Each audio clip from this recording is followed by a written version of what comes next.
आता आम्ही ना पोचत आलेलो इथे खाटूश्यामला. खाटूश्याम बाबांना खाली जागाच नव्हती भेटली, जी की एवढं वरती जाऊन बसलेत. इतका थकवा येतोय ना आता. बट आय थिंक आम्ही पोचतोय, कारण आम्ही इथे आलेलो नाही आहे सध्या, फर्स्ट टाइम आहे. गाईज इथं पूर्ण सगळे जे पण आहे ना, सगळेचे सगळे घामाघाम होत आहेत, कारण की ना अजिबात हे नाही आहे. आता आपल्याला एक बायपास लागलेला आहे म्हणा, आपण त्यांना जातो.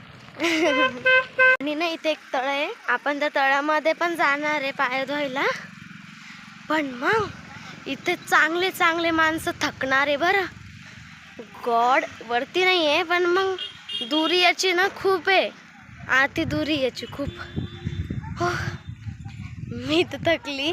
मी फक्त एवढंच बोलणार आहे की तुम्हाला काय खाली जागा नव्हती भेटली का जवळ, जी की इतक्यावरती येऊन बसले. गॉड पूर्ण थकवा निघतो इथं, फुल थकवा निघतो, काहीच नाही होते यार. गाईज इथे जास्त गाड्या चालत नाही, म्हणजे गाड्या होत्या, आम्ही पण गाडीत चालतो, बट ना इथे गाड्यांना ना लगे रात्रीचे 7-8 वाजत होते, म्हणून मग आम्ही ते कॅन्सल केलं आणि पायीच निघालो. तुम्हाला आषाढी एकादशीचं पण नंतर नक्की क्यूट क्यूट व्लॉग येणार आहे, खूप छान छान, ते पण मिस नका करू बरं बघायला. जय खंडोबा बाबा घेऊन ये ना.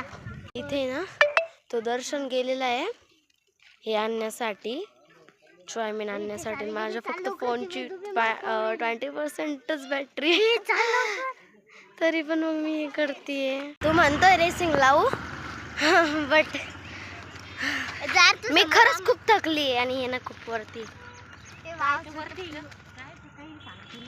अगं मग किती दूर येते, मी वरती नाही म्हणजे दूर सांगितलं. गाईज इथे खूप लंबी लाईन आहे, खूप लंबी. हे बघा इथलची लाईन